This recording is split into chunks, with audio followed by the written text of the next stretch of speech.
Natural hair colour కోసం చూస్తున్నారా? అయితే Anoos henna and black expert వాడండి.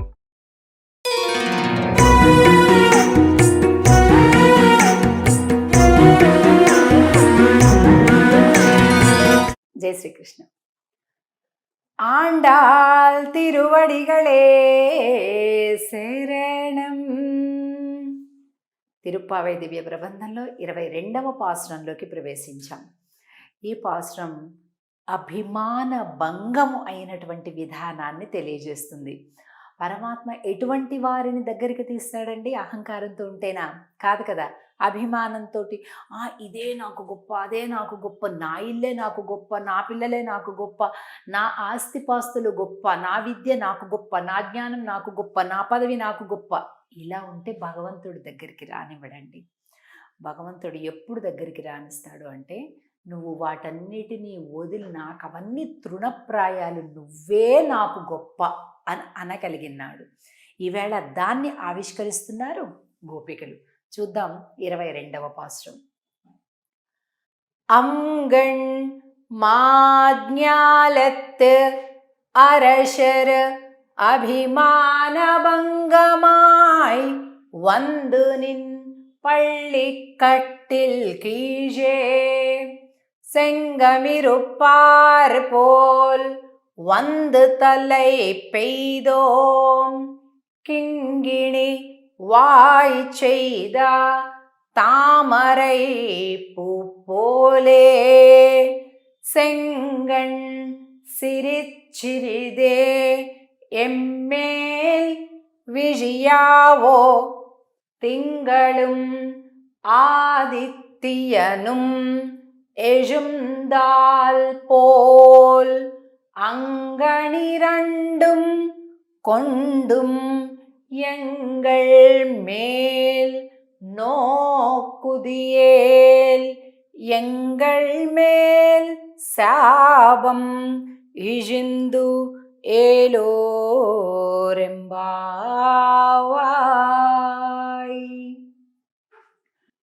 ఈరోజు పాసురానికి ఒక మంచి పేరుంది. కొద్దిగా ధనుర్మాస వ్రతాన్ని ప్రతి సంవత్సరం అనుసరించే వారందరికీ సులభంగా జ్ఞాపకం వస్తుంది. ఏంటండి ఈరోజు పాసురం పేరు? సింహాసన పాసురం.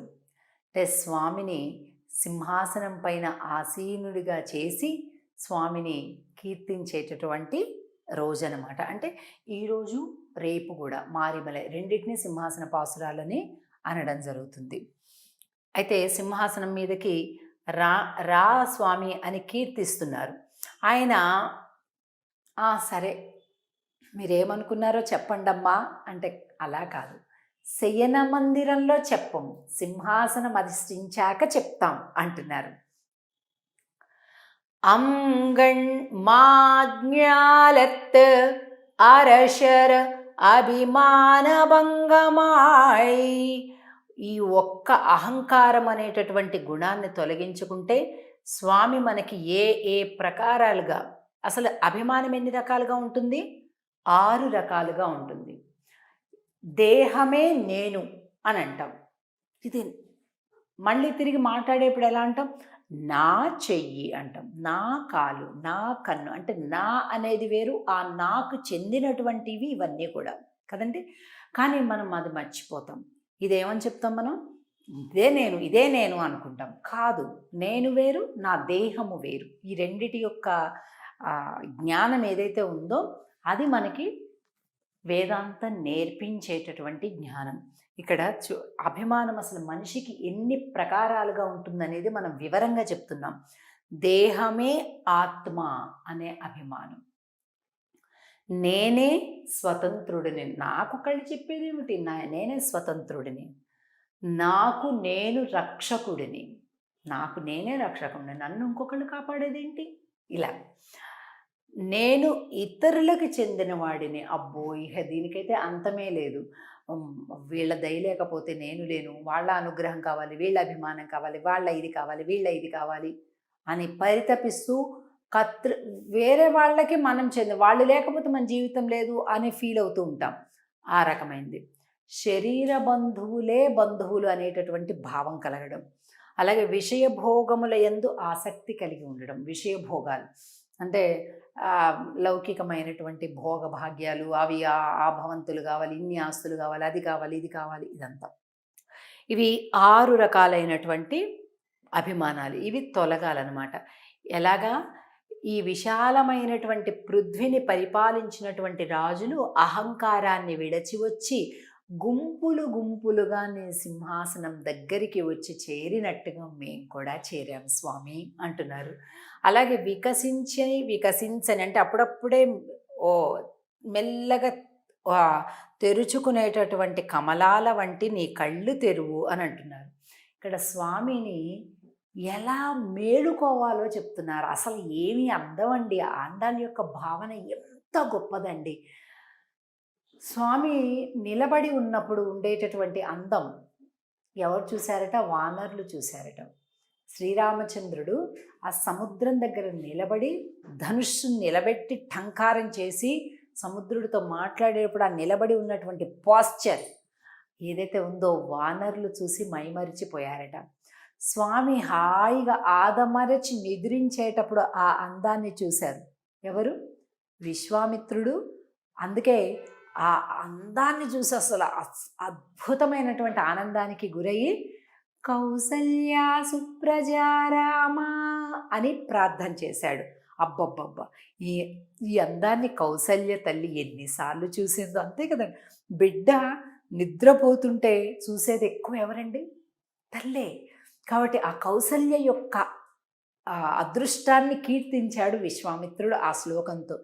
ఇది శ్రీమద్ రామాయణంలో వాల్మీకి మహర్షి చేత రచింపబడినటువంటి రామాయణంలో విశ్వామిత్రుల వారు రామచంద్రుని గురించి పాడినటువంటి శ్లోకం అది, స్తోత్రం అది. దాన్నే మనం ఇవాళకి వెంకటేశ్వర స్వామికి కావచ్చు, నరసింహస్వామికి కావచ్చు, అనేక భగవత్ స్వరూపాల యొక్క మేలుకొలుపులలో మొట్టమొదట కౌసల్య సుప్రజా రామ అని అంటూనే ప్రారంభించి అనేక స్తోత్రాల్ని మనం చూస్తుంటాం. కాబట్టి ఇలాగా శ్రీకృష్ణ పరమాత్మ ఇలా పడుకుని ఉంటే ఆవిడ చెప్తుంది ఎలా మేలుకోవాలో. చిరిదే ఎమ్మేలు విజయం. ఒక్కసారిగా తెరవకు నాయన, చిన్నగా తెరు అంటూ తెరిచే విధానాన్ని. ఈ మువ్వలు ఉంటాయి చూసారా, మనం భరతనాట్యం కూచిపూడి చేసేటప్పుడు కాళ్ళకి పెట్టుకుంటారు. ఈ మువ్వల్ని ఉదాహరణగా చెప్తుంది. ఈ మువ్వ ఇలా ఉంటుంది, మధ్యలో రాయి కనిపిస్తుంటుంది కదా, అలాగా చిన్నగా తెరువు అని స్వామి నిద్ర మేలుకునేటటువంటి విధానాన్ని చెప్తుంది. నీ సింహాసనం దగ్గరికి రాజులందరూ కూడా అభిమానాన్ని వదులుకొని వచ్చిన విధంగా మేము నీ దగ్గరికి వచ్చాం స్వామి అని కీర్తిస్తుంది. అభిమానము ఎప్పుడైతే కోల్పోతామో, అంటే స్వాభిమానం కాదండి, అహంకారంతో కూడినటువంటి అభిమానం, అది పోవాలి అనేటటువంటి విషయాన్ని ఈ పాసురంలో ఆండాళ్ళ తల్లి చాలా స్పష్టంగా సులభంగా తెలియచేస్తుంది. తిరిగి రేపు సింహాసన పాసురం, ఆ మారిమలై అంటూ స్వామి సింహాసనానికి నడిచి వచ్చే పాసురం అదనమాట. రేపటి రోజు దాన్ని అనుభవిద్దాం. ఆండాళ్ తిరువడిగళే శరణం. జై శ్రీకృష్ణ.